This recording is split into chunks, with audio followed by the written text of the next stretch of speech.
Hi julle, Gerrit hierso.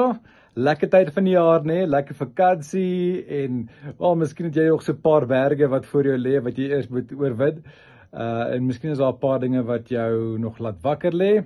Dan is hierdie Sondag vir jou. Jy het seker al gehoor dat die Here sien verder as jy en jy moet hom net vertrou. En dan wonder jy by jouself, sien die Here dan nou nie hierdie battle wat ek in betrokke is nie?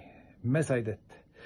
Jy het ooit daaraan gedink dat uit die storie van Joshua uit toe God vir Joshua gesê het, moenie bang wees nie. Toe het God alreeds die oplossing in plek geskuif. Toe het God alreeds die regte, die volgende situasie, die beter storie in plek geskuif, gereed gehad. En al wat Joshua hulle moes doen, is net doen wat die Here vir hom gesê het. So wanneer God fluister, kan ons maar luister.